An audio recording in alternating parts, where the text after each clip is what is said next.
रे बोलो रे, कानून लड़ रे बोलो।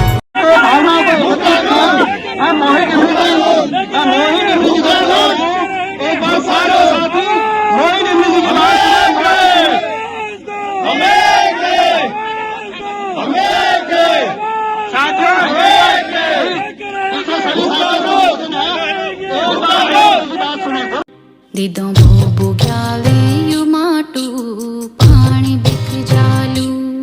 सशक्त भू कानून 1950 एवं मूल निवास को लेकर देहरादून में 24 दिसंबर को एक विशाल जन आंदोलन के बाद आज 6 जनवरी को दिल्ली के उत्तराखंड रेजिडेंस कमिश्नर कार्यालय कोटला रोड नज़दीक माता सुंदरी कॉलेज पर भी एक विशाल प्रदर्शन का आयोजन हुआ, जिसमें किन लोगों ने भाग लिया, कहां से लोग आए और लोगों ने क्या कहा, आगे की रणनीति क्या है, इस पर व्यापक चर्चा इस वीडियो में करेंगे। आपसे अनुरोध है, अगर आप इस चैनल में नए हैं तो इसको सब्सक्राइब करें। आप देख रहे हैं इमेम दस्तावेज। जाओ रे जाओ रे जाओ रे, भू कानून जाओ रे। 4% बसता है, हमारे 70% भूमि जंगलात में आती है, जो पूरे देश का और पूरी दुनिया का पर्यावरण सुधारती है।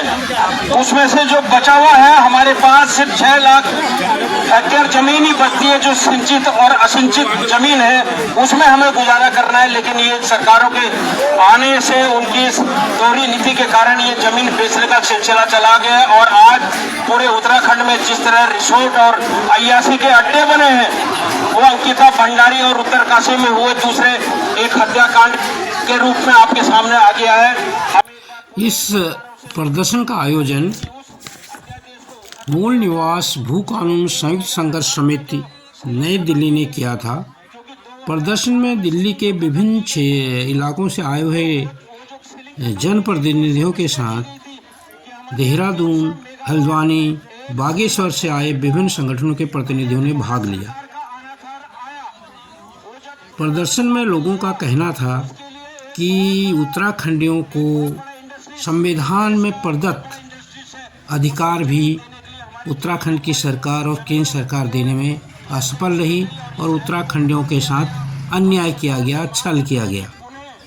और इस आंदोलन को दिल्ली के कोने कोने तक पहुंचाने के साथ आने वाले 15 जनवरी को सरयू नदी में वहाँ के लाखों लोग अपना स्थायी प्रमाण पत्र को बहाएंगे।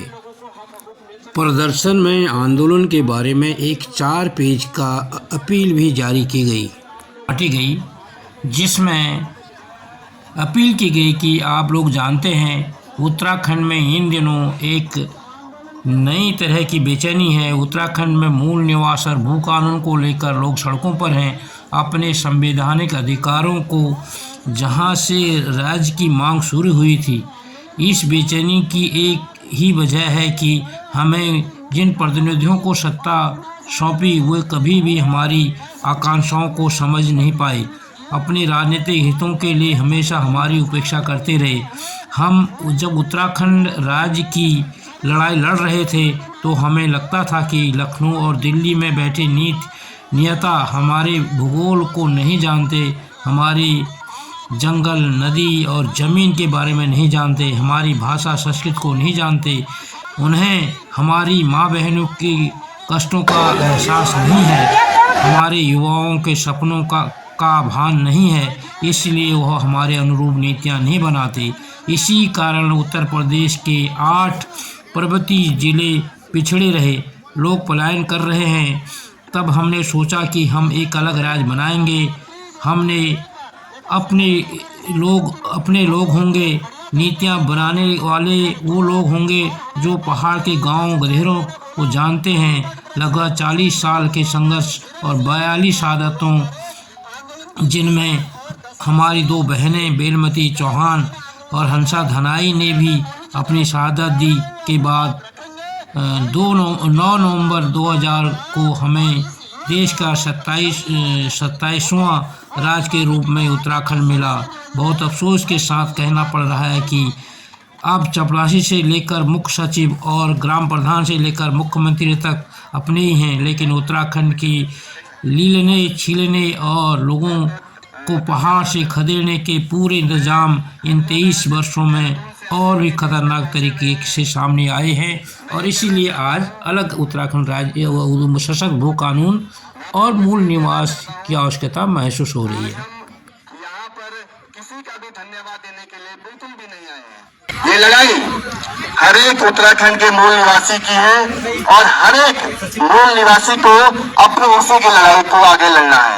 ये लड़ाई हम तभी सफल कर पाएंगे जब हम अपने तरीके से इस लड़ाई को आगे बढ़ाएंगे। साथियों, मूल निवास और सशक्त भू कानून की जरूरत और उससे उपजे असंतोष की यह एक वानगी भर है। इन संक्षिप्त आंकड़ों और मौजूदा कानूनों से हम समझ सकते हैं कि किस तरह उत्तराखंड के लोगों को उनकी ज़मीन से अलग किए जाने की साजिशें होती हैं। अगर समय रहते इसका प्रतिकार नहीं किया गया तो हमारे सामने अपने अस्तित्व को बचाने का संकट खड़ा हो जाएगा। इन्हीं सब चिंताओं को लेकर पिछले दिनों से युवाओं की ओर से जो प्रतिकार की गूंज पूरे उत्तराखंड से उठी है, उसका प्रभाव प्रवासियों में पड़ना स्वाभाविक है, जो पलायन की त्रासदी में सबसे ज़्यादा झेलते हैं। उत्तराखंड की हर हलचल का राजधानी दिल्ली के और अन्य शहरों में गहरा असर होता है। उत्तराखंड राज्य आंदोलन से भी दिल्ली में महत्वपूर्ण भूमिका रही है। पिछले समय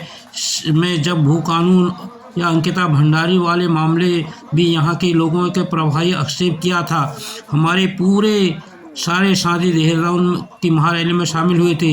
इस पूरे लड़ाई में शामिल होने और उसे मुकाम तक पहुंचाने के लिए हम सब लोग एकजुट हो रहे हैं। आप सबसे अपील है कि उत्तराखंड के अस्तित्व को बचाने के लिए स्थानीय संसाधनों की लूट के खिलाफ आप सब लोग इस आंदोलन के हिस्सा बने और हमारी पीढ़ियों की बेहतरी का रास्ता निकाले। लगता है कि दिल्ली के जो प्रवासी हैं ये इसमें जम के जोर शोर से भागीदारी करेंगे, जैसे उत्तराखंड अलग राज्य आंदोलन में किया था।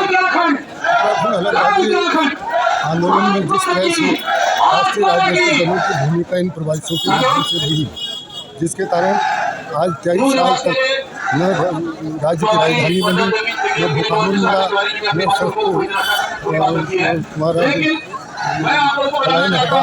तो इसलिए हमको आज भी उत्तराखंड के आंदोलनकारियों को समाज जो है आंदोलनकारियों से अपील करते हैं कि कहीं राजनीतिक दलों के सवाल में फिर यह आंदोलन भड़क हो जाए, इस बात से सावधान है। बोलो रे कानून लड़ रे बोलो, सुना बोलो रे।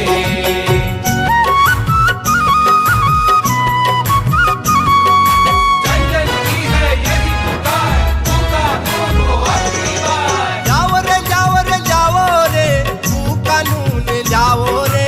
बचाओ बचाओ रे उत्तराखंड बचाओ रे। भू कानून जाओ दाजू उत्तराखंड बचाओ रे। उत्तराखंड बचाओ दाजू भू कानून लाओ रे। जाओ रे जाओ रे जाओ रे भू कानून जाओ रे। बचाओ बचाओ रे उत्तराखंड बचाओ रे। भू कानून जाओ दाजू उत्तराखंड बचाओ रे। उत्तराखंड बचाओ दाजू भू कानून लाओ रे। भू कानून लाओ दाजू उत्तराखंड बचाओ रे। अगर आपको हमारी वीडियो पसंद आई हो तो इसे लाइक करें और ज्यादा से ज्यादा शेयर करें ताकि बाकी लोगों तक भी ये जानकारी पहुंच सके। हमारे चैनल को सब्सक्राइब करना बिल्कुल ना भूलें और हमारी वीडियोस को सबसे पहले देखने के लिए बेल आइकन को भी जरूर प्रेस करें। फिलहाल दीजिए इजाजत, टेक केयर, धन्यवाद।